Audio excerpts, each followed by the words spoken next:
Assalamualaikum warahmatullahi wabarakatuh. Alhamdulillah, wassalatu wassalamu ala rasulillah. Segala puji dan puja kehadirat Allah subhanahu wa ta'ala, juga salawat dan taslim kepada Nabi besar Muhammad sallallahu alaihi wa ala alihi wa sahbihi wasallam. Masih melanjutkan bedah buku Sahih At-Targhib Tarhib, kumpulan-kumpulan hadis-hadis mulia dari Nabi sallallahu alaihi wasallam, yang ditulis oleh seorang ulama yang bernama Al-Mundhiri rahimahullah, dan ditelusuri hadis-hadisnya dan dikeluarkan yang sahih saja oleh Imam Al-Albani rahimahullah. Dan kita masih berada dalam kitab jihad, kitab nomor 12 di dalam buku kita ini, tepatnya di jilid 3 tentunya.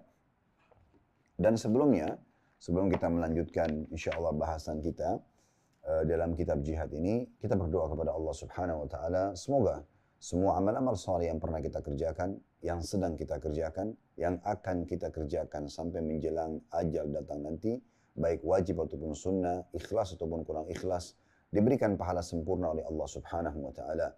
Jadikan sebagai pemberat timbangan amal kita pada hari kiamat dan penyebab tingginya derajat-derajat kita di surga. Bahkan insya Allah mencapai derajat tertinggi Firdaus, yang tentu dijanjikan untuk hamba-hamba terpilih. Dan semoga Allah SWT selalu memberikan kepada kita semua taufiknya, hidayahnya, rezekinya, rahmatnya, baik di dunia maupun di akhirat, tidak terputus-putus. Dan semoga Allah menutupi kesalahan-kesalahan kita dan juga memaafkan dosa-dosa kita, serta kedua orang tua kita, seluruh kerabat kita, bahkan muslimin dan muslimat. Selalu kita berdoa, ya Allah, semoga Engkau melindungi dan menjaga kemerdekaan, persatuan, dan kesatuan serta negara kami. Ya Allah, makmurkanlah negeri kami ini, keluarkan semua rezeki-rezekinya, jauhkan dari semua mara bahaya. Berikan petunjuk para pemimpin kami untuk menjalankan tugas amanah dengan baik. Berikan mereka balasan yang sempurna, baik para pemimpin yang sudah meninggal dunia, atau yang sedang menjabat, atau yang akan menjabat nanti, dari apa yang telah mereka berikan untuk negara ini dan masyarakat serta agama Islam, baik dari ide, dari waktu, dari harta, serta juga ampunilah dan maafkan kesalahan-kesalahan mereka. Dan ya Allah, siapapun yang menginginkan keburukan bagi negeri kami, persatuan, kesatuan, dan kemerdekaan kami, maka kembalikan tipu daya mereka kepada diri mereka sendiri. Ya Allah, saudara-saudara kami juga di Palestina membutuhkan pertolongan. Tidak ada daya dan kekuatan kami kecuali dari sisimu, ya Allah. Maka kami mohon kepadamu agar Engkau memberikan kepada mereka kemenangan. Ya Allah, berikan kepada mereka kemerdekaan sebagaimana Kau karuniakan kepada kami. Dan tentu ya Allah, kami juga berharap agar Engkau ya, dengan kemahakuasaan-Mu memberikan kepada mereka kemenangan dan juga kemerdekaan. Dan mengikut sertakan kami bersama mereka di pahala, baik dengan doa, dengan harta, juga dengan jiwa kami. Allahumma amin. Ya saudaraku Siman yang mulia, kita akan melanjutkan bahasan bedah buku kita ini, kitab jihad, dan masih di bab yang pertama, yaitu bab anjuran ribat atau berjaga-jaga dalam peperangan untuk melindungi kaum muslimin dari musuh di jalan Allah subhanahu wa ta'ala. Dalam kesempatan ini, dalam bab kita akan melanjutkan hadis ke-9. Setelah menyelesaikan pada pertemuan yang sebelumnya, ya, hadis sampai hadis yang ke-8, maka sekarang kita akan masuk ke hadis ke-9. Dan saya langsung bacakan saja hadis ke-9 ini dengan sanad hasan li ghairihi, menjadi hasan karena dikuatkan dengan riwayat-riwayat lain. Dan ini urutan 1224 dari awal kita belajar. Berbunyi dari Utsman bin Affan radhiyallahu anhu, dia berkata, aku telah mendengar Rasulullah sallallahu alaihi wasallam bersabda, ribatu yaumin fi sabilillahi khairun min alfi yaumin fi ma siwahu minal manazil. Ribat satu hari di jalan Allah lebih baik daripada 1000 hari dalam posisi lainnya. Diriwayatkan oleh An-Nasai dan juga At-Tirmidzi, dan dia berkata hadis ini hasan gharib. Dan diriwayatkan pula oleh Ibn Hibban dalam sahihnya, juga Al-Hakim dengan tambahan lafaz falyanzur kullu mri'in li nafsihi. Maka hendaklah setiap orang memperhatikan atau berupaya maksimal untuk dirinya sendiri. Tambahan lafaz ini adalah sisipan dari ucapan Utsman bin Affan radhiyallahu anhu, kata Syekh Albani, tidak marfu atau tidak sampai kepada Nabi sallallahu alaihi wasallam. Demikian dijelaskan dalam riwayat At-Tirmidzi, dan Al-Hakim juga mengatakan sahih berdasarkan syarat Imam Bukhari. Dan diriwayatkan juga oleh Ibnu Majah, hanya saja dalam riwayatnya ia mengatakan, aku, maksudnya Utsman bin Affan radhiyallahu anhu, telah mendengar Rasulullah sallallahu alaihi wasallam bersabda, man rabata lailatan fi sabilillah kanat ka alfi lailatin siyamiha wa qiyamiha. Barang siapa yang melakukan ribat satu malam di jalan Allah, maka ia seperti ibadah puasa dan qiyamul lail selama 1000 malam. Riwayat ini teman-teman sekalian tentu menyempurnakan riwayat-riwayat sebelumnya. Karena dari hadis pertama sampai hadis ke-8 memang menyebutkan tentang keutamaan ribat. Kita kalau masih ingat pernah menyinggung atau menyampaikan hadis ya dari awal bab kita ini bahwasanya satu hari ribat di jalan Allah lebih baik daripada dunia dan seluruh isinya. Dan bagaimana orang-orang yang meninggal dalam kondisi ribat ya, di jalan Allah Subhanahu wa taala, amal solehnya terus berjalan yang pernah dia kerjakan semasa dia hidup ya. Dari puasa, dari zikir dan yang lain-lainnya, semua ini terus saja dia akan mendapatkan pahalanya ya, terus dia mendapatkan pahalanya. Dan ini sebuah karunia yang sangat besar bagi para mujahid tentunya ya, atau orang yang ribat tepatnya. Selain dia dapat pahala jihad, dia juga dapat pahala ribatnya kalau dia meninggal dalam kondisi ribat. Begitu juga ada hadis yang sudah kita singgung pada pertemuan yang sebelumnya, ribat 1 bulan lebih baik daripada puasa selama setahun. Dan siapa yang mati dalam kondisi ribat di jalan Allah, maka dia akan diselamatkan dari ketakutan-ketakutan pada hari kiamat. Di mahsyar pada saat orang semua ketakutan akan dihisab oleh Allah Subhanahu wa taala. Begitu juga ya, dia akan diberikan rezekinya serta disampaikan kepadanya bau wanginya surga. Dan juga terus saja akan mengalir pahala amal-amal solehnya sampai hari kebangkitan. Nah ini semua teman-teman sekalian menunjukkan kepada kita bagaimana ya kalau orang yang meninggal dalam kondisi ribat ini luar biasa gitu ya. Dalam kondisi ribat itu luar biasa dan cukup banyak sekali hadis-hadis yang sudah kita bahas sebelumnya. Baik, kita masuk ke hadis kita ini. Yang pertama faedahnya keutamaan ribat itu sendiri. Dan kita kembali mengingatkan tentu mungkin terutama bagi teman-teman yang baru mengikuti kajian kita ini, kalau ribat itu adalah mengikat diri di perbatasan antara muslimin dengan orang-orang non-muslim yang kemungkinan besar terjadi peperangan ya. Jadi kita mungkin akan terjadi peperangan besok harinya atau misalnya lagi dijajah kayak teman-teman kita di Palestina sekarang, mereka semua itu dihitung lagi ribat. Karena mereka setiap saat bisa berperang, bisa kontak fisik sama musuh ya. Sehingga mereka berjaga-jaga di wilayah tersebut. Nah ini semua termasuk ribat. Ini semua termasuk ribat. Nah ribat ini ya, punya keutamaan secara khusus. Dalam hadis ini, yang hadis yang kita bahas pada siang ini, hadis ke-9, bahwasanya ribat 1 hari di sisi Allah atau di jalan Allah Subhanahu wa taala lebih baik daripada 1000 hari selainnya. Berarti ini ada keutamaan ribat ya. Kemudian ada penjelasan tambahan ulama berhubungan dengan masalah ini. Yang dimaksud dengan lebih baik daripada 1000 hari yang lain, maksudnya dalam hal ibadahnya. Dalam hal ibadahnya ya. Karena memang orang kalau dalam kondisi ribat, sementara dia ribat, dia sholat, sementara dia ribat, misalnya dia berzikir, sementara dia ribat, dia baca Quran, sementara dia ribat, dia kerjakan ibadah, ini memuncak pahala dia karena sambil ibadah itu sambil ribat. Sementara orang yang tidak sedang ribat, tidak sedang di medan perang, mungkin mereka sholat, mereka puasa, mereka zikir, tapi tidak sedang ada ibadah ribatnya. Oleh karena itu, orang yang sedang ribat mendapatkan keutamaan lebih daripada hari-hari yang lain. Nah ini dikuatkan dengan tadi, sempat kita bacakan riwayat yang disebutkan oleh Ibnu Majah. Kalau siapa yang ribat 1 malam saja di jalan Allah, lebih baik daripada 1000 malam. Ya. Kalau mengerjakan 1000 hari, puasanya dan juga qiyamnya. Ini luar biasa itu ya.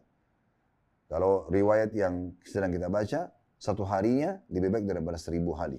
Di sini 1 malamnya lebih baik daripada 1000 malam. Nah, ini berarti menandakan memang disebutkan juga puasanya dan sholat malamnya. Artinya berarti ibadahnya yang sedang disorotin. Ibadahnya yang sedang disorotin. Ini berarti keutamaan yang luar biasa dari ribat itu sendiri. Pelajaran yang kedua, teman-teman sekalian, adalah tambahan lafaz yang disebutkan oleh Al-Hakim dan Ibnu Hibban ya, yang Syekh Albani menanggapi tadi. Jadi setelah menyampaikan hadis ini, Utsman bin Affan radhiyallahu anhu mengatakan, "Falyanzur kullu mri'in li nafsihi." Oleh karena itu setiap orang setelah dengarkan hadis ini harus betul-betul memperhatikan dan menyelamatkan dirinya. Maksudnya bagaimana dia segera ya mengejar kalaupun ada kesempatan untuk ribat, berjaga-jaga, atau kalau tidak dia melihat dari peluang ibadah ke peluang ibadah yang lainnya agar nanti di hari kiamat dia tidak menyesal. Nah ini faedah kedua dari hadis. Artinya seorang mukmin harus lebih jeli, teman-teman sekalian, memperhatikan kesempatan-kesempatan ibadah yang dia harus maksimalkan. Tentu juga dari sisi lain, kalau dia juga memiliki pelanggaran atau dosa, dia segera memberhentikan dan taubat kepada Allah Subhanahu wa ta'ala. Baik, kita masuk hadis ke-10, teman-teman sekalian, dengan sanad sahih. Urutan 1225 dari awal belajar berbunyi dari Abu Hurairah radhiyallahu anhu. Dari Nabi SAW beliau bersabda, Ta'isa abdud dinar, wa abdud dirham, wa abdul khamisa, zada fi riwayah, wa abdul qatifa. In u'tiya radi, wa in lam yu'ta sakhit, ta'isa wantakas, wa idha shika falan taqash. طوبى لعبد آخذ بإنان فرسه في سبيل الله أشعث رأسه مغبروة قدماه إن كان في الحراسة كان في الحراسة وإن كان في الساقة كان في الساقة وإن استأذن لم يؤذن له وإن شفع لم يشفع. Kata Nabi SAW, celakalah budaknya dinar, budaknya dirham, budaknya khamisa, ya. Itu ada footnote nomor 2 tentunya, yang dimaksud dengan khamisah adalah kain persegi 4. Ya. Kain yang biasa, maksudnya pakaian lah di sini ya. Orang mengejar pakaian gitu ya, orang mengejar pakaian. Kemudian juga di dalam riwayat ditambahkan dan budak qatifa. Ya. Ini juga bisa bermakna salah satu jenis daripada harta. Jika diberi senang, jika ia diberi, ya. Jika diberi dia senang, dan jika tidak diberi dia marah. Celaka dan binasalah dia. Apabila dia tertusuk duri, maka dia tidak bisa dikeluarkan. Sungguh bahagia seseorang hamba yang memegang tali kendali kudanya di jalan Allah. Rambut kepalanya kusut, kedua kakinya penuh debu. Jika dia berada dalam tugas penjagaan, maka ia tetap dalam tugas penjagaan tersebut, atau tidak meninggalkan. Dan jika dia berada dalam pasukan belakang, maka dia tetap dalam pasukan belakang atau tidak meninggalkannya. Jika dia minta izin, dia tidak diberi izin. Dan jika memberi syafaat di dunia, tidak diberikan atau tidak diterima syafaatnya karena begitu miskinnya.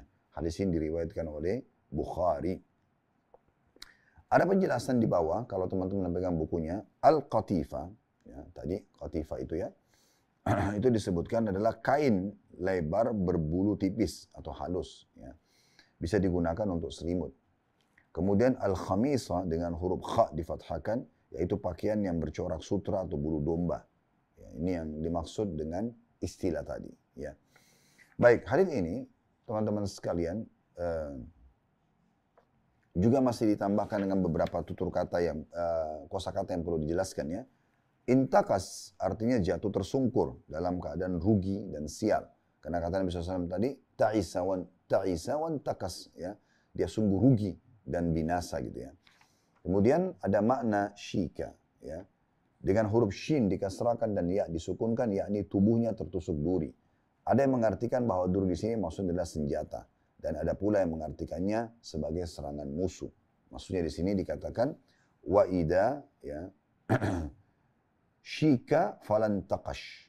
Ya, terjemahan letternya apabila dia tertusuk duri, ya, maka dia tidak bisa mengeluarkannya.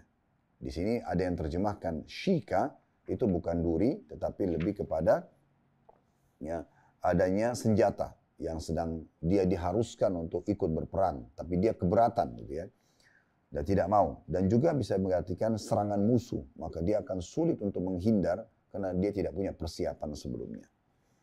Kemudian al-intiqash, ya, wa idza syika falan taqash, mencabut duri dengan alat penyungkil seperti jarum, ya. Dan ini peribahasa yang bermakna kalau terkena musibah maka tidak bisa diselamatkan.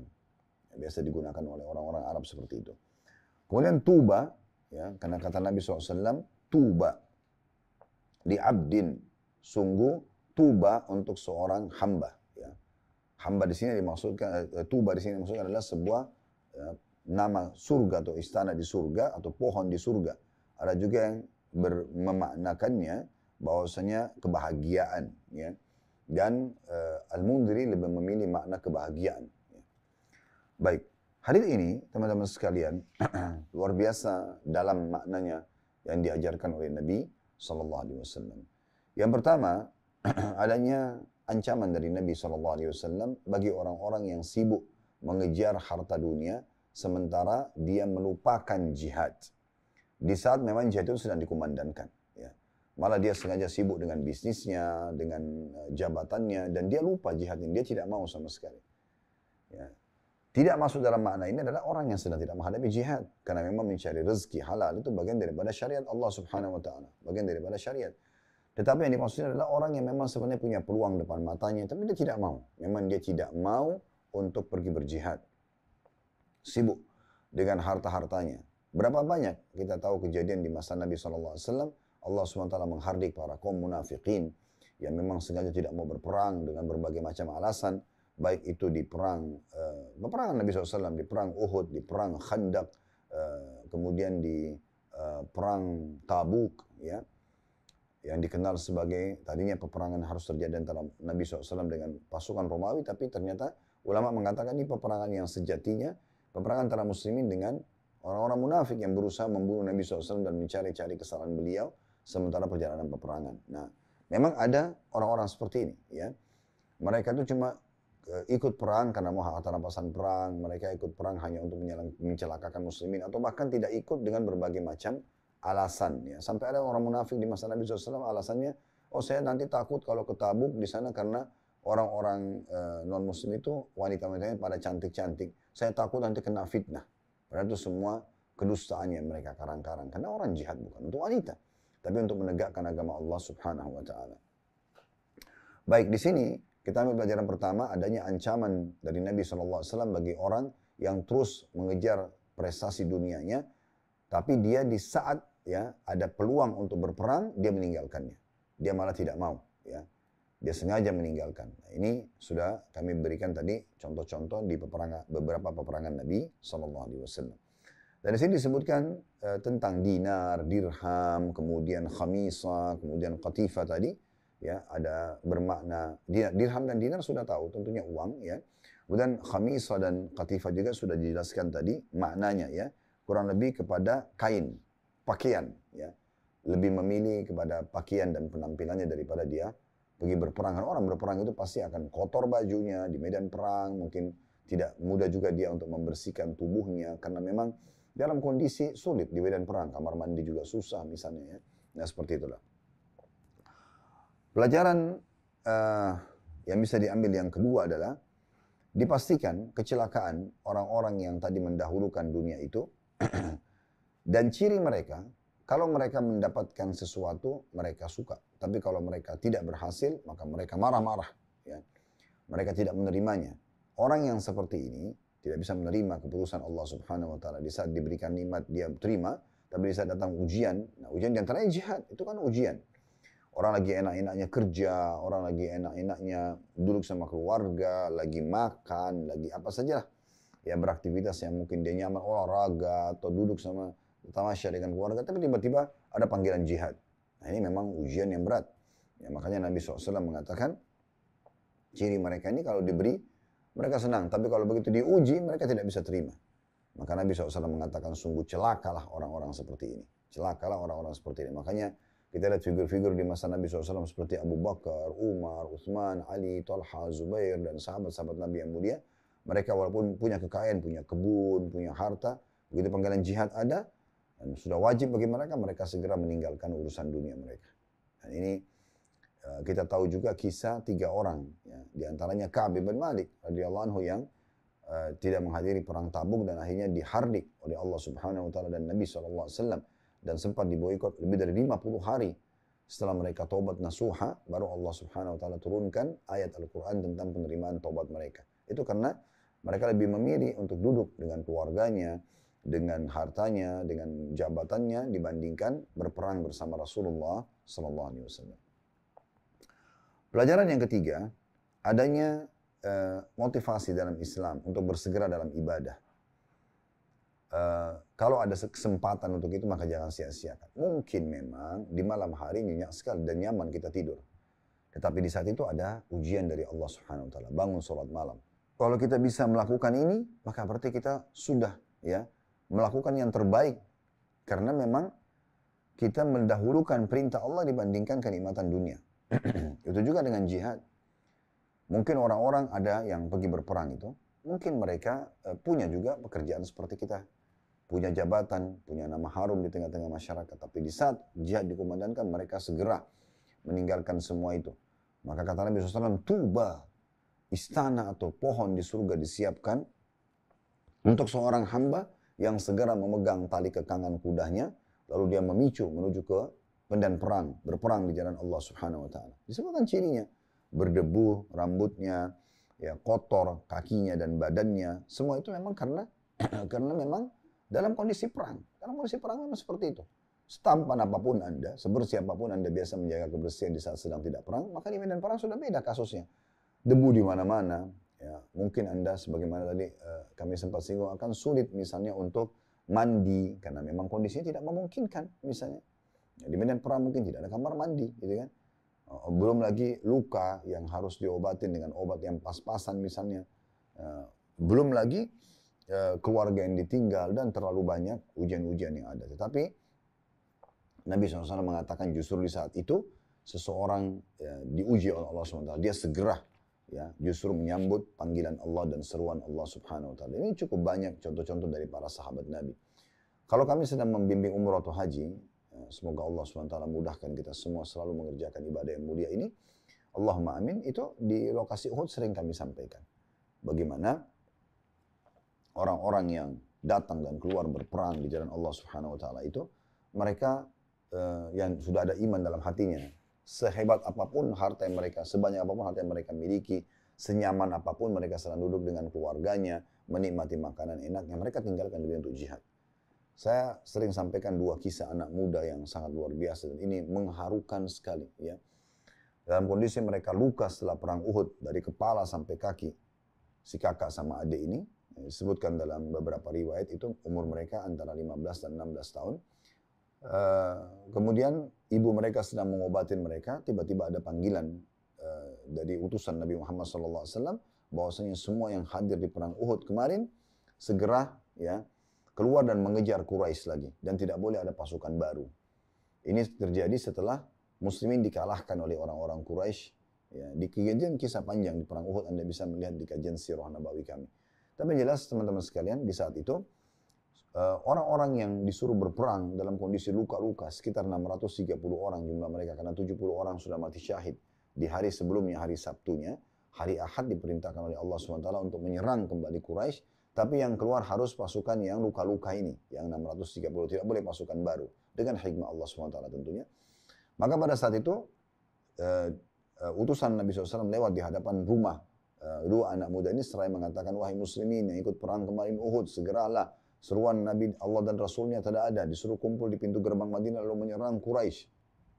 Maka si kakak bilang sama adiknya, dalam kondisi mereka luka ya, dari kepala sampai kaki. Ini bukan luka tusukan jarum biasa, tapi sabetan pedang, tikaman tombak dan segala macam. Maka si kakak mengatakan, bagaimana kita bisa tetap tinggal di sini sementara penyuruh Nabi SAW sudah datang dan menyuruh kita. Maka adik mengatakan, bagaimana kita melakukan ini? Bagaimana bisa kita maju, kemudian kita coba masuk dalam pasukan, sementara kondisi kita seperti ini. Maka si kakak mengucapkan kata-kata yang luar biasa. Dia mengatakan, saya akan seret kamu sesaat, dan kamu seret saya sesaat, sampai kita masuk dan bergabung dengan pasukan. Maka adik kakak ini saling seret menyeret di jalan Madinah, dan membuat orang sangat terharu dan menangis di saat itu. Dan akhirnya mereka sampai ke bergabung dengan pasukan muslimin di pintu gerbang Madinah. Ini menandakan memang luar biasa. Mereka sudah tidak peduli lagi dengan masalah dunia kalau dipertemukan antara dunia dengan ribat ataupun dengan jihadnya. Ini menandakan luar biasa peduli mereka, gitu ya. Kemudian pelajaran yang keempat yang bisa diambil. Seingat saya yang keempat, mohon maaf kalau keliru 4 atau 5, tapi yang keempat saya ingatnya adalah pentingnya seseorang itu patuh pada perintah Allah dan Rasulnya dan juga panglima perangnya. Dimanapun nanti diletakkan di medan perang, maka dia patuh, dia setuju. Makanya Nabi SAW mengatakan, kalau disuruh perintahkan dia untuk berada di penjagaan sebagai murabit, maka dia lakukan. Kalau dia disuruh di belakang pasukan, walaupun dia bukan menghadapi musuh secara langsung, secara frontal, maka dia tidak melarikan diri. Karena biasanya orang kalau di belakang itu dari jauh kan dia bisa lihat tuh, orang lagi saling serang. Maka mungkin dia punya ketakutan, bisa saja orang melarikan diri. Nah justru mereka tidak melarikan diri, mereka tetap kokoh dan menunggu giliran mereka, kapan diperintahkan oleh panglima perang untuk maju dan menyerang musuh. Karena memang targetnya keluar untuk mendapatkan mati syahid atau mati yang mulia. Nah ini pelajaran yang bisa kita ambil dari hadis nomor 10. Kita masuk hadis nomor 11 di bab yang sama, teman-teman sekalian, dengan sanad sahih.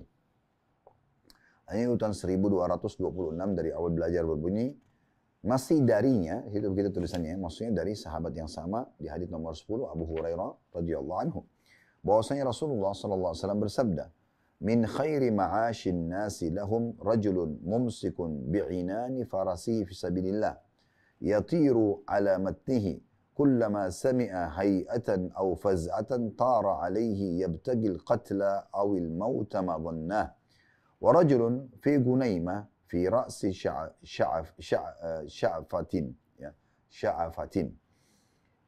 من هذه الشعاف أو بطن واد من هذه الأودية يقيم الصلاة ويؤتي الزكاة ويعبد ربه حتى يأتيه اليقين ليس من الناس إلا في خير."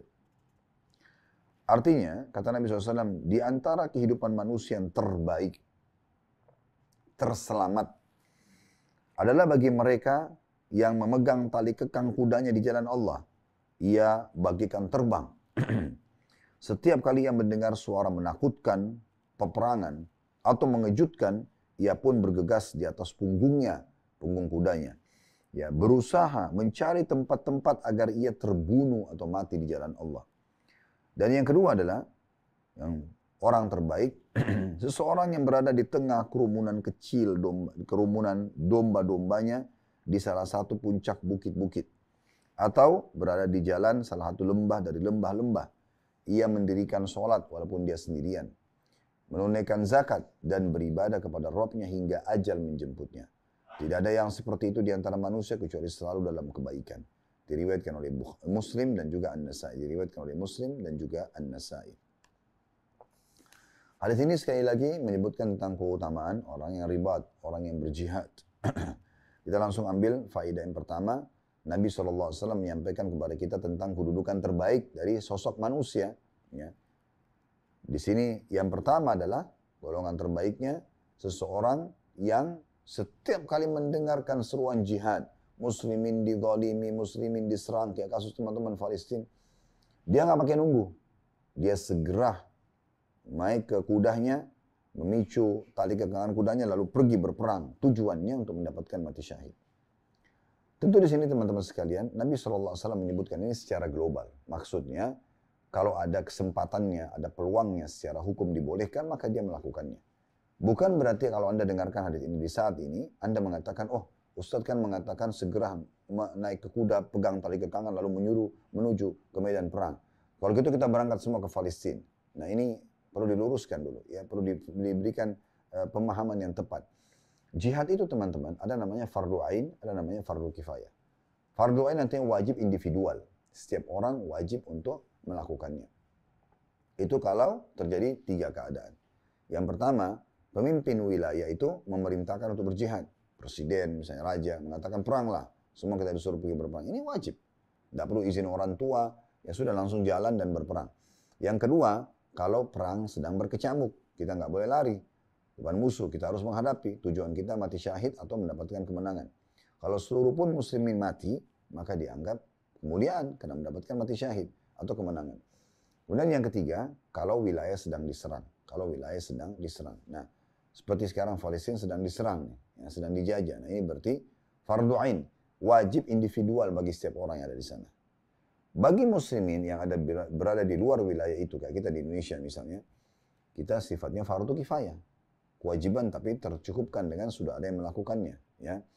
Oleh karena itu di sini teman-teman sekalian kita harus paham hukumnya.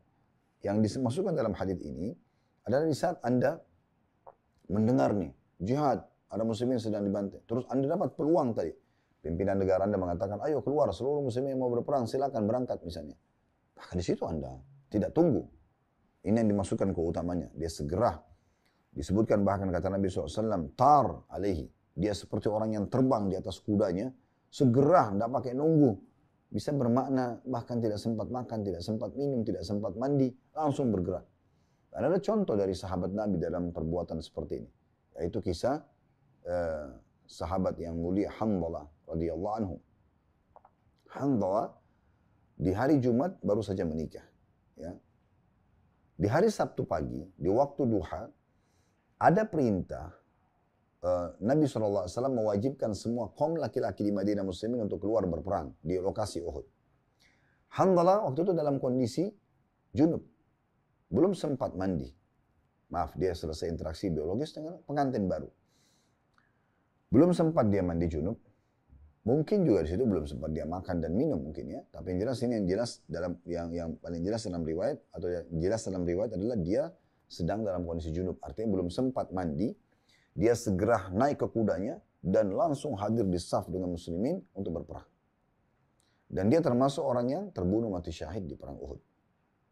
Maka waktu Nabi SAW memperhatikan jenazahnya pada saat jenazah muslimin yang sedang mati syahid dari 70 orang itu dikumpulkan, maka Nabi SAW pada lihat ke Hanzalah mengalihkan pandangan matanya. Yang lain Nabi SAW lihat. Maka ada beberapa sahabat bertanya, ya Rasulullah, ada apa dengan Hanzalah? Apakah terjadi sesuatu yang buruk? Maksudnya kok kenapa anda alihkan pandangan mata anda? Maka Nabi SAW mengatakan, sungguh aku diperlihatkan oleh Allah Subhanahu Wa Taala istrinya dari bidadari datang menjemputnya. Dan dalam riwayat lain, para malaikat memandikannya junub. Makanya dikenal Hanzalah dengan gasilul malaikah. Orang yang dimandikan langsung oleh para malaikat. Ini luar biasa. Karena mereka tidak peduli lagi. Nggak ada lagi waktunya kalau mau berperang. Oh, udah mandi dulu, makan dulu, nantilah bulan depan, nantilah tahun depan. Ya, ini disebutkan kalau sudah sedang berkecamuk peperangan, ini cirinya orang-orang munafik. Ya, mereka selalu begitu. Mereka mencari 1001 alasan untuk tidak berperang. Oleh karena itu teman-teman sekalian kita harus sering mengulangi keutamaan jihad, apa yang kita dapatkan termasuk dalam masalah ribat, supaya kita tidak mau menyanyiakan peluang-peluang seperti ini. Toh juga kita akan meninggal satu waktu. Kenapa kita harus takut? Di medan perang itu atau di rumah kita, kalau datang kematian, ajal sudah datang, kita akan meninggal. Tidak akan mungkin kita bisa luput dari ini, tidak akan mungkin. Ya. Oleh karena itu kita harus hati-hati sekali, ya. Dalam memperhatikan ya, peluang seperti ini. Kalaupun kita masuk ke medan perang teman-teman, selama ajal belum datang kita tidak akan mati. Dan tidak akan menimpa kita apa yang sudah Allah takdirkan. Kecuali apa yang Allah sudah takdirkan. Maka apa yang perlu dikhawatirkan? Orang yang mati itu, ini sering kami sampaikan dalam motivasi jihadnya. Orang yang mati, teman-teman sekalian, itu hanya merasakan satu, yaitu sakaratil maut. Mau orang yang mati ditebas lehernya di medan perang, mau teman-teman kita kayak di Palestina kena bom, meledak sampai jasadnya terpental ke langit, ya. Mau orang yang mati tenggelam di lautan, dicabik-cabik oleh ikan tubuhnya, mau orang yang meledak di atas pesawat, mau orang yang mati di atas ranjang, sama. Mereka melalui satu proses saja, yaitu sakaratil maut, proses pencabutan ruh oleh malaikat. Jadi cuma dua keadaannya. Kata Nabi SAW, yang pertama adalah orang yang mukmin akan datang kepada tiga sosok malaikat, satu di kanan, satu di kiri, ya. Kemudian satu di ubun-ubun kepalanya, malaikat maut. Yang kiri kanan ini adalah malaikat rahmah, kasih sayang yang membawa kain kafan dari surga. Lalu malaikat maut di ubun-ubun kepala akan mengatakan, ya ayyatuhan nafsul mutmainnah irji'na rabbiki radiyatan mardiyah. Wahai jiwa yang tenang, kembalilah kepada Tuhanmu dalam kondisi kamu diridhoi, gitu ya. Dalam kondisi tenang dan juga kamu diridhoi. Maka ruhnya keluar lebih mudah daripada air yang keluar dari mulut kendi. Belum sesaat keluar, ditangkap ruh tersebut atau dipegang oleh malaikat rahmat kiri kanan yang membawa kain kafan dari surga, lalu dibungkus dengan kain kafan dari surga, lalu dibawa ke langit. Nah, ini kisahnya cukup panjang, saya ambil saksi bahasan sampai sini saja. Kemudian kalau orang kafir, ini kondisinya. Akan datang kepada tiga sosok malaikat kiri kanan, malaikat penyiksa, azab bawa kain kafan dari neraka. Satu malaikat maut di ubun-ubun kepalanya sambil mengatakan, hai jiwa yang busuk, keluarlah pada murka Tuhanmu. Maka ruh itu berantakan di tubuhnya karena tidak mau keluar. Tidak mau keluar. Malaikat pun menarik dengan keras. Allah gambarkan dalam surah Al-Anfal. Ya. Kalau seandainya kalian bisa melihat bagaimana dahsyatnya para malaikat mencabut ruh-ruh mereka sambil menghantam wajah dan bokong mereka. Dan dikatakan, rasakanlah panasnya api neraka. Nah seperti itu kondisinya. Jadi kalau kita tarik ke contoh tadi, kalau ada orang yang teman-teman kita Palestina kena bom terpental, mungkin di mata orang yang belum paham teori, sedih banget ya, kasihan banget. Sebenarnya mereka tidak rasakan lagi itu. Dan Nabi SAW sudah menyimpulkan orang yang mati syahid itu tidak merasakan lagi sakitnya kecuali hanya seperti gigitan semut saja atau cubitan kecil saja. Jadi sedahsyat apapun prosesnya, mau dia terbakar, kita lihat ada teman-teman di Palestina kena bom terbakar, dia sambil kepanasan tapi hanya meninggal gitu kan. Ada orang yang terpental tadi, ada orang yang hancur lebur tidak ditemukan ataupun potongan badannya kena bom rudal yang sangat besar. Semuanya teman-teman sudah tidak dirasakan lagi. Nggak ada lagi semua itu, ya. Karena Anda tinggal lihat malaikat dan tinggal proses rasakan, tidak ada rasa lagi. Sebagaimana orang kalau mati, kita tahu mau ditendang, mau diinjak, dia nggak rasa lagi apa-apa. Karena sudah keluar ruhnya, kan gitu. Nah, seperti itulah. Ya, semoga Allah SWT memberikan kita pemahaman yang benar, sehingga kita tidak ya salah faham dengan masalah-masalah seperti ini. Baik, ini teman-teman pelajaran pertama tentang golongan pertama yang paling mulia, yang paling baik kedudukannya di mata Rasulullah SAW dalam syariat Allah SWT ini adalah seseorang yang segera pada saat ada kesempatan, ada peluang, yang sudah kita jelaskan tadi, ya, peluang itu kapan dan bagaimana sebenarnya secara hukum agama, maka dia segera, justru suara yang menakutkan orang-orang itu, yang mengejutkan karena serangan, bombardir segala macam lah, ya perang, dia justru hadir di sana, dia justru mengejar. Yang sudah kita ceritakan tadi, bagaimana kisah Hanzalah radhiyallahu anhu. Pelajaran yang kedua teman-teman sekalian juga termasuk orang yang mulia di sisi Allah SWT dan di mata Rasulullah SAW dalam syariat Allah SWT dalam Islam ini adalah seseorang yang hidup sendirian atau mungkin di komunitas yang kecil sekali. Orang-orang tinggal di padang pasir dengan gembalaannya. Dia sibuk gembalain tiap hari dombanya, bawa ke lembah, bawa ke gunung, makan, sambil dia tetap ibadah. Waktu sholat dia sholat. Ya. Ada tiba saat zakat setahun sekali dia keluarkan zakat dari harta dari hewannya misalnya.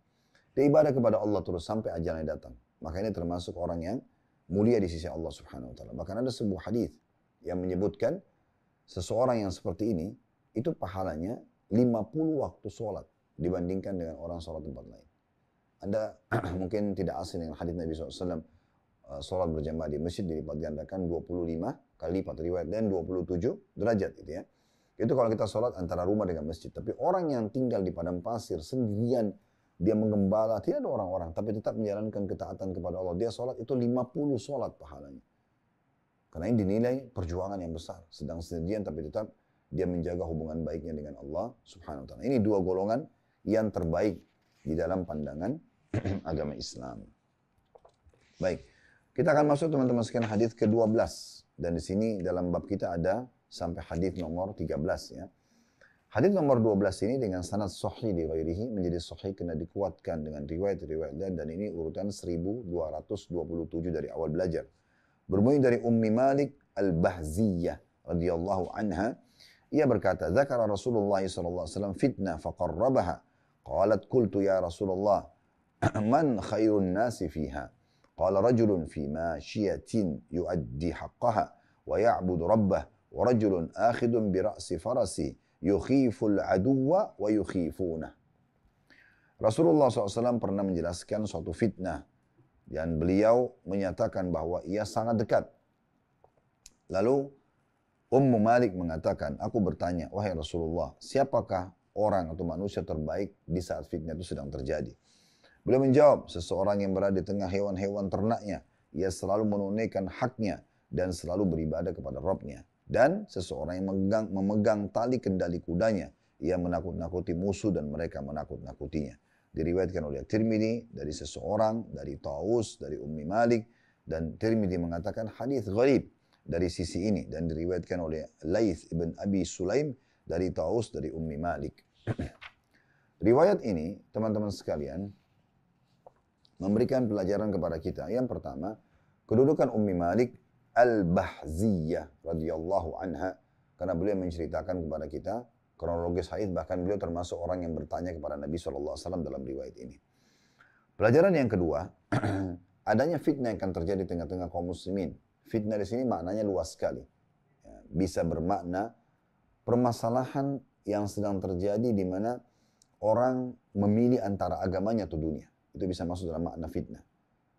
Jadi banyak sekali penawaran-penawaran duniawi yang bentrok waktunya, tempatnya dengan ibadah. Misal. Ya. Nah ini fitnah sebenarnya. Orang harus pilih yang mana gitu. Nah di saat itu ujian yang berat. Misalnya Anda lagi meeting dan sekarang harus sholat Jumat. Anda harus sholat, sudah azan misalnya. Atau Anda sedang diundang oleh orang-orang partner bisnis Anda di bulan Ramadan, makan siang sementara Anda sedang puasa. Atau Anda ada peluang pergi haji, sementara Anda juga sedang kembangkan bisnis Anda. Dan Anda belum pernah haji sekalipun, itu wajib bagi Anda, yang pertama. Lalu Anda di sini memilih salah satunya. Nah, di saat Anda memilih ibadah kepada Allah Subhanahu wa taala, mendahulukan sholat Jumat, mendahulukan sholat 5 waktu dari meeting, mendahulukan misalnya haji daripada bisnis yang sedang kita kembangkan karena waktunya cuma sebentar misalnya. Haji tersebut setahun sekali dan ini sekali seumur hidup ya, diwajibkan bagi setiap muslim yang mampu misalnya. Kalau Anda sudah pernah lakukan maka tidak ada masalah. Karena sudah yang kedua itu sudah hukumnya sunnah. Tapi yang pertama ini kan gitu. Nah, ini kan ujian, ini fitnah sebenarnya dalam kehidupan kita. Kita jadi bimbang nih, milih yang mana gitu. Nah, kalau orang pilih dunianya maka dia terjerumus dalam fitnah tersebut. Ya. Ini contohnya fitnah. Bisa juga makna fitnah adalah terjadi kecamuk, peperangan, ya, pembantaian umat Islam, gitu ya, seperti yang terjadi sekarang di Palestina. Semoga Allah berikan mereka kemerdekaan dan pertolongan serta kemenangan. Allahumma amin. Maka itu fitnah bagi mereka. Mereka nggak bisa hidup, nggak bisa segala macam. Beruntunglah orang yang saat itu ya sudahlah, mumpung begini saya akan gunakan untuk jihad, beribadah kepada Allah SWT. Dibandingkan orang yang tiba-tiba muncul jadi munafik. Ya. Dia melarikan diri, ya, misalnya, atau dia pura-pura malah bergabung dengan pasukan musuh jadi mata-mata dan segala macam. Nah ini bisa berbahaya, ya. Contoh-contoh. Jadi bisa maknanya luas dan mungkin bisa makna-makna yang lain tentunya. Jadi Nabi SAW menyebutkan akan terjadi nanti satu fitnah. Ada fitnah-fitnah yang terjadi menjelang hari kiamat nanti. Nah ini pelajaran yang kedua yang bisa kita ambil. Pertama kedudukan Ummu Malik radhiyallahu anha. Yang kedua adalah penyampaian Nabi SAW akan ada terjadi di tengah-tengah umat. Ini fitnah. Kemudian yang ketiga, bolehnya seseorang bertanya, terutama untuk mempertegas ya, apa yang sedang dia dengarkan. Di sini Ummu Malik bertanya, ya Rasulullah, kalau fitnah itu lagi terjadi nanti. Saat Nabi SAW menjelaskan, belum terjadi fitnah itu. Belum ada ujian itu datang di masa itu. Baik, kalau nanti terjadi, siapa orang terbaik di masa itu? Ini kan pertanyaan yang baik. Jadi Anda bisa bertanya misalnya di saat dijelaskan seorang ustadz kiai menjelaskan tentang masalah sholat malam. Lalu kemudian Anda terlibat di situ, Anda menanyakan, kira-kira waktu yang paling afdal sholat malam itu kapan ya? Misal, Anda mengatakan itu. Ya. Sehingga akhirnya sampailah kepada Anda informasi dari pemateri tadi, sholat malam paling afdal begini dan begitu misalnya. Nah ini termasuk ya poin yang sangat baik. Anda bertanya gitu ya. Nah ini contohnya. Jadi kita boleh bertanya. Dan pertanyaan ini tentu bukan tujuannya untuk menyaingi para ulama, untuk mendebati orang-orang bodoh. Karena dalam hadits itu dilarang sekali oleh Nabi SAW. Ya. Bahkan itu dianggap orang yang mendapatkan kecelakaan pada hari kiamat nanti. Wa na'udzubillah. Tapi di sini yang dimaksudkan adalah bagaimana seseorang itu dia bertanya yang memang dibutuhkan. Terutama buat dirinya dulu, baru kemudian orang lain. Baru kemudian orang lain. Gitu ya. Baik, kemudian selanjutnya teman-teman sekalian, pelajaran yang bisa kita ambil yang keempat adalah orang yang terbaik di masa itu. Ada dua golongan. Yang keempat, yang kelima. Pelajaran keempat dan pelajaran kelima. Pelajaran keempat adalah seseorang yang berada di hewan-hewan ternaknya. Dia selalu menunaikan haknya dan beribadah kepada Rabb-nya. Maksudnya justru di saat fitnah itu sedang terjadi, misalnya kecamuk tentang masalah pilihan dunia atau akhirat, maka dia atau ikut berperang, misalnya terjadi perang antara muslim sama muslim, ya, maka dia justru menyelamatkan agamanya. Dia berada di jauh di padang pasir, dia hidup dengan kondisi apa adanya, yang penting dia bisa beribadah kepada Allah. Ini orang yang selamat dari fitnah. Artinya dia tidak mau terlibat. Ya, kalau Anda misalnya melihat ada fitnah-fitnah yang sedang terjadi, ya, bingung Anda memilih mana yang benar, mana yang salah di sini. Maka di saat itu Anda paling aman menyendiri.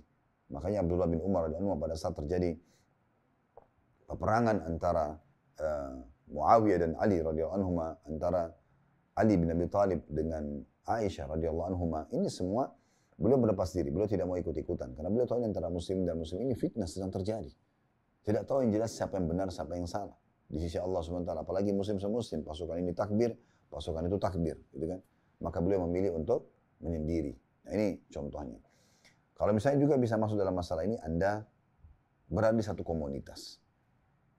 Di kampung Anda, di kota Anda, di negeri Anda. Mayoritas orang itu ahli maksiat. Misal, ini contoh saja, supaya mudah difahami. Mayoritas orang itu maksiat. Anda kalau keluar, Anda bisa kena fitnah, ikut-ikutan. Di sini Anda tinggal dalam rumah Anda, keluar pada saat dibutuhkan atau sesuatu yang mendesak saja, itu lebih baik. Ya. Karena Nabi SAW mengatakan ada 6 orang dapat jaminan, di antara satu adalah orang yang tinggal di rumahnya. Agar dia selamat dari kejahatan orang, orang lain pun selamat dari kejahatan dia. Jadi kalau terjadi sesuatu yang Anda bimbang, kalau keluar ini justru mendatangkan mudarat bagi iman Anda, amal, maka Anda jangan keluar. Tinggal di rumah adalah bagian daripada agama kita ini. Pelajaran terakhir yang kelima yang bisa kita ambil adalah, ini jadi saksi bahasan kita, orang yang terbaik pada saat fitnah terjadi. Nah ini kalau tadi yang pertama itu, yang golongan faedah keempat, golongan pertama ya, orang yang justru dengan hewan ternaknya hidup jauh dari keramaian gitu ya, atau orang tetap tinggal di rumahnya misalnya pada saat dia tahu di luar itu ada fitnah misalnya. Nah ini bagi orang yang pertemuan antara dunia dan akhirat. Tapi kalau perang, ya peperangan, jadi peperangan antara orang kafir sama orang muslim, itu fitnah besar bagi kaum muslimin karena mereka harus bersiap-siap untuk melawan, gitu kan, mengikuti instruksi para pemimpin misalnya. Ini fitnah. Nah di saat itu yang terbaik adalah justru orang yang segera, ya kata Nabi SAW, memegang tali kendali kudanya, kemudian dia keluar untuk berperang. Baik dia menakut-nakuti musuh atau mereka menakut-nakutinya. Ini menandakan memang di medan perang kita punya rasa takut, normal, manusiawi. Ya.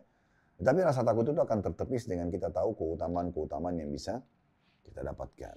Nah itu luar biasa hikmah daripada hadits ini tentunya. Ya. Baik, sekarang kita akan masuk hadits terakhir dalam bab kita ini, teman-teman sekalian. Hadits nomor 13 urutannya dalam bab ini.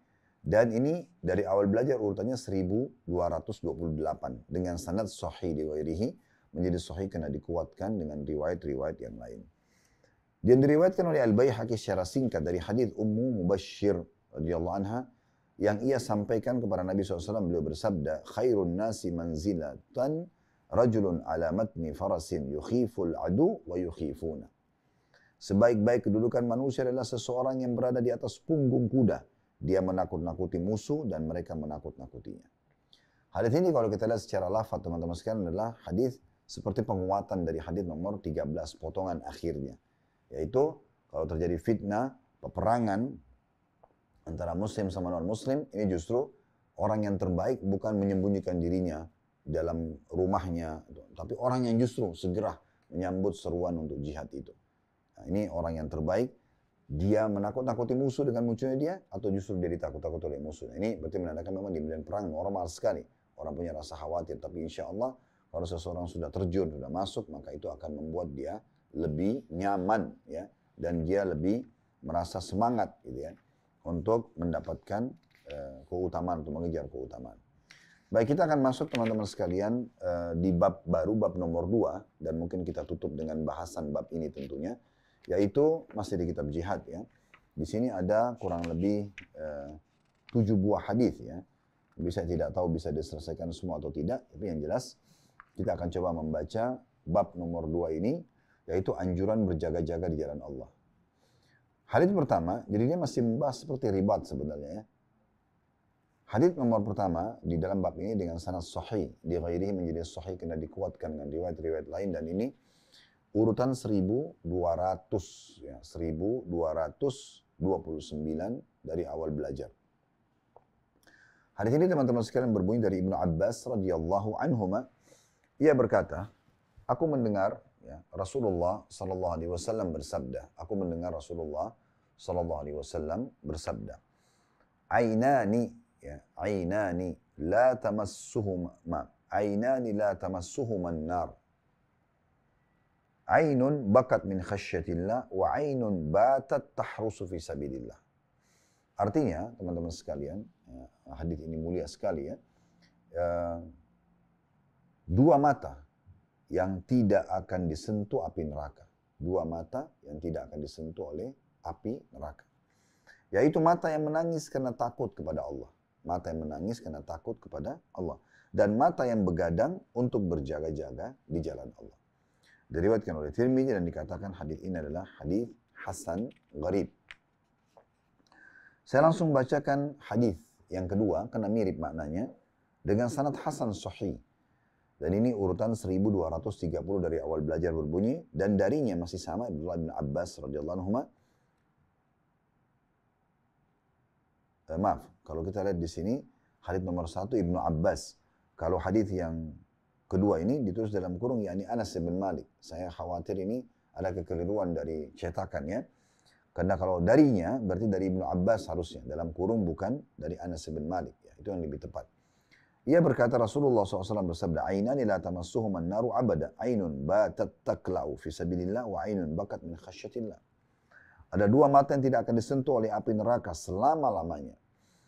Mata yang selalu begadang untuk berjaga-jaga. Ya, mata yang selalu begadang, berjaga-jaga di jalan Allah. Dan yang kedua, mata yang menangis karena takut kepada Allah. Mata yang menangis karena takut kepada Allah. Diriwayatkan oleh Abu Ya'la dan para perawinya thiqah atau terpercaya, dan oleh At-Tabarani dalam Mu'jamul Awsat. Hanya saja At-Tabarani berkata di dalam riwayatnya, ainani la tarayanin nar. Dua mata yang tidak akan melihat api neraka. Dua mata yang tidak akan melihat api neraka. Hal ini teman-teman sekalian juga dikuatkan dengan hadis yang ketiga, ya. Jadi kita akan baca sekaligus 3 buah hadis, ya. Hadis yang ketiga ini hasan li ghairihi, menjadi hasan karena dikuatkan dengan riwayat-riwayat lain, ya.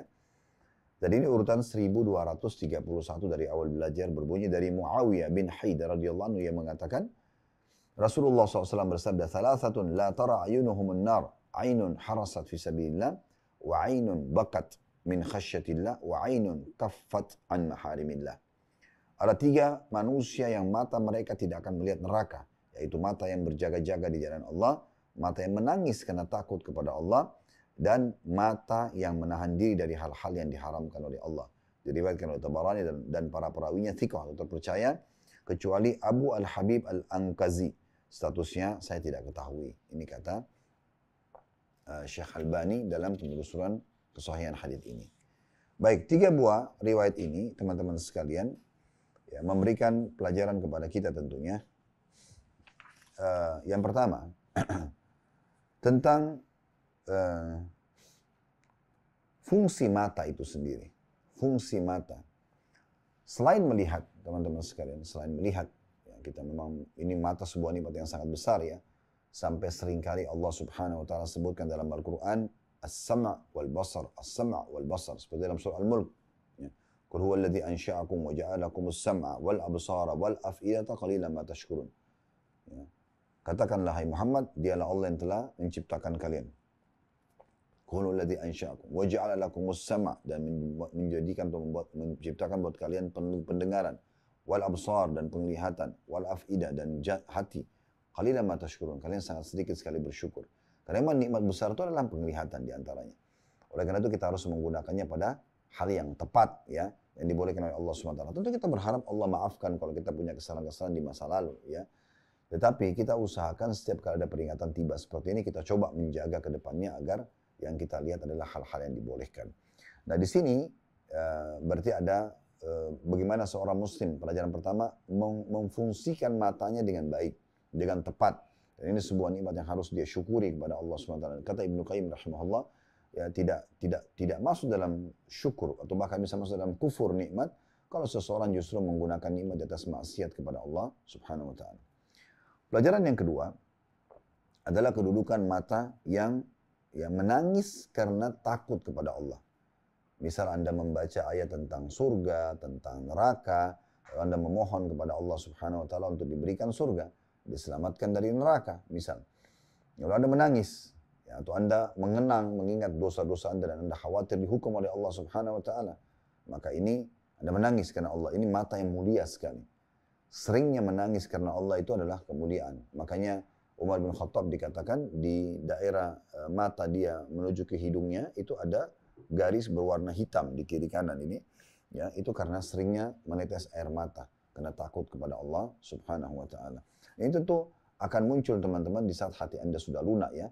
Tidak bisa menangis karena Allah itu muncul tiba-tiba, tapi karena bagaimana tingkat ibadah dan level keimanan Anda sudah selalu stabil dan Anda jaga.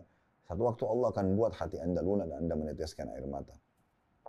Ini juga kita tahu salah satu dari 7 golongan nanti di hari kiamat. 7 golongan yang Allah naungi. Tidak ada naungan kecuali naungan Allah. Dari 7 golongan ini salah satunya adalah wa rajulun dzakarallah khalian fafadat ainah. Seseorang yang mengingat Allah sendirian kemudian dia meneteskan air mata. Ini punya kemuliaan. Jadi menangis itu karena Allah Subhanahu wa taala. Bukan menangis hanya karena kehilangan harta dunia, hanya karena putus cinta, hanya karena omong kosong lah, kadang-kadang urusan dunia saja. Orang mukmin jauh lebih luas daripada itu dan jauh lebih besar ya target dan tujuan dia, yaitu bagaimana dia menangis. Justru kalau luput darinya, peluang-peluang mendapatkan rahmat Allah, peluang-peluang justru untuk bertobat dari dosa dan segala macam hal. Pelajaran ketiga, ini jadi saksi bahasan kita, keutamaan mata yang menginap, begadang justru karena berjaga-jaga di jalan Allah. Sini medan perang. Karena orang kalau sedang berjaga-jaga, ada musuh yang bisa menyerang setiap saat, dia tidak bisa tidur. Harus begadang. Karena bisa saja dia tiba-tiba jadi korban. Atau mungkin muslimin jadi korban kalau dia tertidur, sementara dia berjaga-jaga.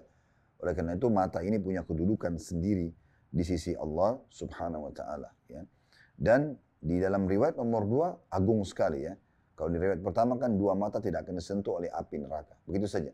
Di dalam hadis nomor 2 tadi ada tambahan abadan.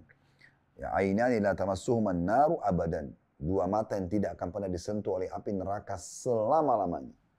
Selama dia sering nangis karena Allah atau dia begadang di jalan Allah, maka ini matanya akan terjaga dari api neraka. Tidak akan melihat neraka itu, maksudnya tidak akan ya terganggu dengan panasnya dan gemuruhnya neraka. Pelajaran yang terakhir yang bisa kita ambil adalah dari hadis nomor 3. Hadis nomor 3 ini disebutkan 3. Kalau tadi hadis pertama dan kedua cuma 2 mata saja. Mata yang menangis karena Allah dan mata yang berjaga-jaga begadang di jalan Allah di medan perang. Kalau di hadis ketiga ditambah dengan mata yang menahan dari hal-hal yang diharamkan oleh Allah. Sengaja tidak mau lihat yang diharamkan. Yang ditonton adalah hal-hal yang baik. Ceramah lah, edukasi ilmiah, ya, bukan tiap hari dari pagi sampai malam dari dosa ke dosa yang lainnya. Mungkin seseorang kadang-kadang terlintas dalam beberapa cuplikan media, tapi dia berusaha meninggalkannya. Ya, itu lebih ringan dibandingkan orang yang memang jadikan tuh daidana, kebiasaan dia. Jadi punya pertama bangun sudah mulai tontonannya adalah gosipan, ya, atau aurat yang terbuka atau ini semua. Semoga Allah maafkan masa lalu. Sering kami sampaikan di setiap pengajian kita seperti ini, justru pada saat pengajian begini, itu adalah peringatan sedang datang kepada kita. Di saat itulah kita justru segera ya menyadari dan kemudian kembali kepada Allah Subhanahu wa taala. Baik, kita masuk ke hadis nomor 4, teman-teman sekalian. Dalam bab ini dengan sanad sahih urutan 1230 dari awal belajar berbunyi dari Ibnu Umar radhiyallahu anhuma bahwasanya Nabi SAW bersabda, "Ala unabbiukum bi lailatin afdala min lailatul qadar, harisun harasa fi ardi khaufin, la'allahu alla yarja ila ahli." Maukah aku kabarkan kepada kalian tentang satu malam yang lebih utama daripada Lailatul Qadar? Yaitu penjaga yang berjaga-jaga di daerah yang mengkhawatirkan atau menakutkan. Bisa jadi ia tidak kembali lagi ke keluarganya. Diriwayatkan oleh Al-Hakim dan yang dia berkata sahih berdasarkan syarat Bukhari. Hadis ini agung sekali teman-teman sekalian, luar biasa. Ya, bagaimana Nabi SAW menggunakan, pelajaran pertama dulu ya, Nabi SAW menggunakan retorika dengan melempar pertanyaan untuk menarik perhatian audiensi. Ini salah satu retorika yang Nabi gunakan. Pelajaran yang kedua ini yang saya bilang agung sekali. Selama ini, siapa di antara kita teman-teman tidak tergetar hatinya ingin mengejar keutamaan Lailatul Qadar? Surah Al-Qadar Allah sebutkan, Lailatul khairu min alfi syahr. Malam lebih baik daripada 1000 bulan. Dan kita semua sibuk di akhir Ramadan, kecuali orang yang hatinya naudzubillah tidak ada imannya. Orang yang ada iman pasti dia akan sibuk mengejar Lailatul Qadar, malam ganjil, malam ganjil. Dan dia berusaha semaksimal mungkin hadir di sholat malam, berdoa, atau melakukan ibadah-ibadah lah di malam itu. Karena semua ibadah yang dikerjakan di Lailatul Qadar lebih baik daripada 1000 bulan atau 83 tahun plus 4 bulan. Kita semua paham itu. Tapi apakah Anda ketahui teman-teman sekalian ternyata ada malam lebih baik daripada malam Lailatul Qadar? Jadi lebih besar pahalanya. Setiap detiknya akan bernilai pahala besar di sisi Allah Subhanahu wa taala. Itulah yang disebutkan di sini teman-teman sekalian. Faedah kedua dari hadis adalah tentang masalah adanya malam lebih baik daripada Lailatul Qadar, yaitu malam yang dilalui oleh seseorang yang berjaga-jaga di perbatasan dengan musuh. Teman-teman kita di Palestina sekarang teman-teman, per malamnya, terutama di Gaza, per malamnya, mereka melalui malam lebih baik daripada Lailatul Qadar. Sudah berapa tahun mereka dijajah. berapa tahun mereka dalam kondisi ketakutan. Dan mereka berjaga-jaga. Setiap saat rumahnya bisa datang dirampas. Setiap saat bisa datang tentara musuh menembak mereka di rumah mereka. Semua mau mereka, di jalan ditahan. Di sana tuh orang-orang sana kalau menceritakan pada kami, mereka mengatakan ya semaunya mereka saja. Yang penting mereka menyerang, yang penting mereka begini dan begitu. Ya. Dibunuh setiap saat, dipenjara setiap saat. Mereka terancam sekali. Malam-malam yang mereka lalu dalam kondisi kekhawatiran itu. Terutama teman-teman sekarang yang di lokasi yang sekarang kita tahu dibombardir, itu luar biasa. Setiap malamnya mereka lalui lebih baik daripada Lailatul Qadar. Luar biasa. Ya. Keutamaan luar biasa.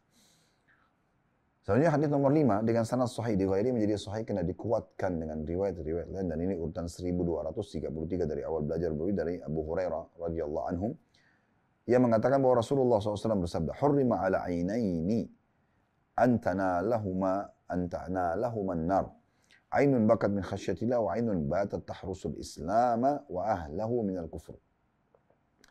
Ada dua mata yang diharamkan disentuh neraka, yaitu mata yang menangis karena takut kepada Allah dan mata yang begadang untuk berjaga melindungi Islam dan pemeluknya dari kekafiran. Diriwayatkan oleh Al-Hakim dan pada sanadnya terdapat inqita atau keterputusan. Namun Syekh Albani setelah menelusuri beliau menemukan ternyata memang ada riwayat penguatnya sehingga menjadi sahih di ghairihi. Dari hadis ini kita ambil pelajaran yang pertama bahwasanya kedudukan orang yang menangis karena Allah sudah kita jelaskan tadi itu. Ini diulangi lagi dalam hadis ini. Orang Anda menangis karena terlintas ayat atau hadis Nabi SAW tentang surga dan berharap masuk di sana, tentang neraka Anda khawatir masuk ke sana dan seterusnya. Ya, ini semua membuat Anda menangis. Ya. Dan saya sudah bilang tadi tidak bisa kita sampai ke level ini kecuali memang Allah tanamkan iman dan stabilitas ibadah kita ada. Ya. Pelajaran kedua dan ini menjadi tambahan daripada mata-mata yang aman dari api neraka nanti yaitu mata yang begadang untuk menjaga dan melindungi Islam dan pemeluknya dari kekafiran. Nah, ini ada dua keadaan. Keadaan yang pertama adalah berperang. Karena kalau musuh orang kafir masuk menguasai wilayah Muslim, itu bisa saja nanti umat Islam dipaksa murtad. Seperti kasus terjadian di Spanyol, gitu kan? Pada saat mereka memenangkan peperangan, pilihan umat Islam masuk Islam atau dibunuh. Pindah murtad dari Islam atau dibunuh. Dan kita tahu bagaimana penyiksaan yang sangat menyakitkan dari pasukan-pasukan orang non-muslim di saat itu kepada pasukan muslimin di Spanyol. Dan sampai hari ini pada saat kami berkunjung ke sana, itu ada mereka buat semacam museum dan mereka banggakan alat-alat yang mereka gunakan dulu untuk menyiksa kaum muslimin dan memaksa mereka murtad. Gitu ya. Itu luar biasa. Dan bagaimana ada gambar tentang anak-anak muslim yang dibantai dengan sangat keji, perempuan dan laki-laki dibantai dengan sangat keji, itu mereka lakukan. Ya. Jadi di sini ya muslimin kalau misalnya mereka begadang untuk menjaga jangan sampai wilayah ini dijajah oleh orang non-muslim, mereka begadang dan untuk siap-siap menghadapi musuh ini termasuk mata yang mulia. Tadi sudah kita jelaskan juga ini. Tapi bisa ada tambahan makna, maksud dalamnya adalah menjaga muslimin. Misalnya Anda seorang alim, Anda seorang kiai, Anda seorang ustadz, seorang dai. Anda tahu nih di wilayah ini ada pemurtadan atau akan bisa kena program pemurtadan dari Islam. Lalu Anda sengaja ke sana. Anda mendakwahi orang, Anda tinggal di sana ya, agar muslimin tetap kokoh dengan keimanannya misalnya ya. Ini satu hal yang luar biasa. Atau misalnya Anda diminta isi materi, teman-teman kita yang berada di minoritas. Nanti insya Allah selepas asar kami ada Zoom dengan kajian-kajian teman-teman di Eropa ya, itu tentang masalah bagaimana menjaga stabilitas iman dan juga Islam ini sementara berada di negara minoritas. Nah, ini saya tidak akan menolak permintaan seperti ini karena secara teori kami faham ini sebenarnya walaupun begadang untuk itu ya menghabiskan waktu yang banyak tetap itu akan menjadi hal yang luar biasa karena kita sedang mengkanter orang-orang muslim menahan mereka agar jangan sampai masuk pada kekufuran. Karena memang kalau mereka berada di negara minoritas, mereka bisa setiap saat murtad dari agama mereka atau mereka terganggu. Bagaimana mereka kokoh dalam masalah ini? Contoh-contohnya. Ini termasuk poin yang luar biasa. Jadi Anda berkorban ya untuk membela kaum muslimin agar jangan sampai mereka kena kekufuran. Baik, di sini ada tersisa teman-teman sekalian kurang lebih 2 buah hadis ya. Tetapi hadis ini cukup panjang, ya, cukup panjang. Maka kita akan tunda untuk pertemuan kita yang akan datang, insya Allah. 2 buah hadis ini dari hadis nomor 6 dan hadis nomor 7.